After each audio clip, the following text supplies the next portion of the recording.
And targeting the world's estimated 2.5 billion unbanked adults is also the aim, of our next guest. Claude Uguienta is a CEO and co-founder of Telcoin. Claude, lovely to see you. I think the technology is a great enabler, but acceptance is the issue. So when you're targeting the unbanked economy of nearly 2 billion people, don't they still want to earn and transact in cold, hard cash? I'm talking about accepted fiat currencies that are established.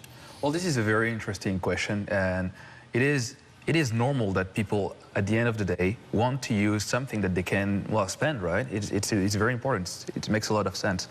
Now, what you have to realize is to take a step back and realize what do people have access to, where those populations live. And what we've seen, what we witnessed when building Telcoin is that they mostly have access to mobile money. And mobile money is great. Mobile money, as you see in Africa, is something that you can use in most places. It's accepted even more than cold hard cash in some places like Kenya and Tanzania.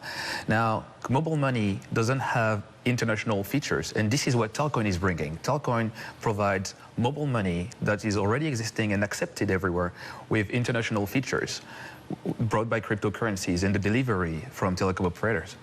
But this is the problem that I have, though, and Bitcoin and cryptocurrencies broadly, Ethereum, are still not accepted as methods of transaction and methods of payment. And cryptocurrencies are still evolving. It's still very much uncharted territory. It's an incredibly speculative investment vehicle, and it still hasn't got to the stage where it's widely accepted. So how do you reconcile that? It is very important to realize why cryptocurrencies are not accepted everywhere. And I think it is because of a matter of, how to explain that, a matter of what are cryptocurrencies about? Cryptocurrencies are about transparency. This is what we believe. Investment is secondary. It's about the value that you can provide. Cryptocurrencies can provide a lot of value. And at Telcoin, we believe that cryptocurrencies will be accepted, provided they're used the right way. This is why we're working with telecom operators, because everyone has a mobile phone and everyone has access to a telecom operator. So as long as you have those distribution points, which would be like your mobile phone provider.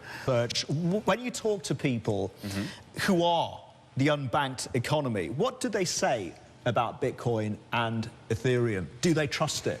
This is very important that you're bringing this point. Let me bring a personal anecdote. I grew up unbanked. I didn't have a bank account, and I am the definition of an underbanked. And today I believe... And where was this? In France. I grew up in France, in Paris. Unfortunately, my family didn't have a bank account. We lived with cash, and it's important to realize that cash is not actually extremely safe. When you live cash month to month, you have to protect your cash. You have to think about a lot of things that you do not have to think about with cryptocurrencies.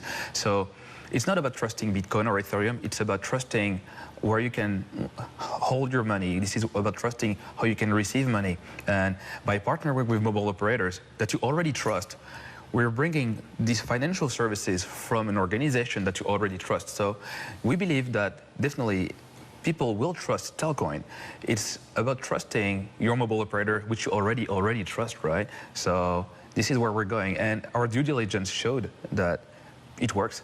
Do you think that this is a technology and a platform that could work for refugee communities, for example, who have to flee, drop everything, who may not even have a passport, who have to leave everything behind, and they want to start a business, they want to restart their lives? Can you plug it into their community? Will it work? Wow, this is fantastic that you're saying this.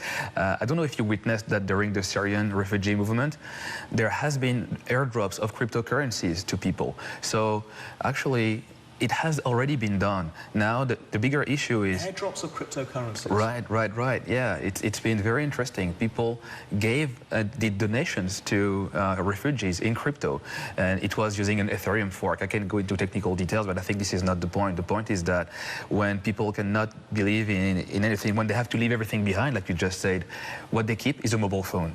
And provided you can give a cryptocurrency, it is great. So what we can do with Telcoin is that because we work with mobile operators, we can locate where people are, where people will be, and drop them coins.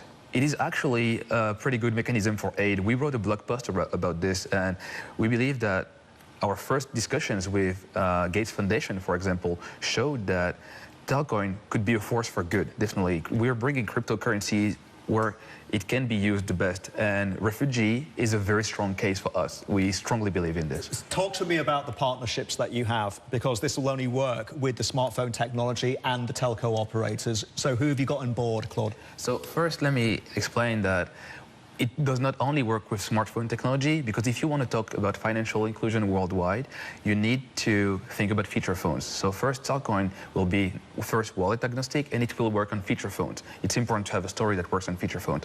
Second is that, unfortunately, because of the nature of the agreements we have with telecom operators, we cannot disclose the name of the... But what we can tell you is that instantly, we're going to have an access to more than 100 million users when we start. And it's going to be spread out around Southeast Asia and Africa. We are bringing as a first service international remittances, because we're a currency company, but we're working on a few verticals to help people with financial inclusion. And the first international remittance corridors that we're focusing on are mostly Western Europe to Northern Africa, then East Asia to Southeast Asia. Well, come back and tell us how it's going, especially within the Southeast Asian context. It will be very interested to hear from you. Claude, thank you very much indeed for your time today. Claude Uguienta of Telcoin. Technology, a great enabler.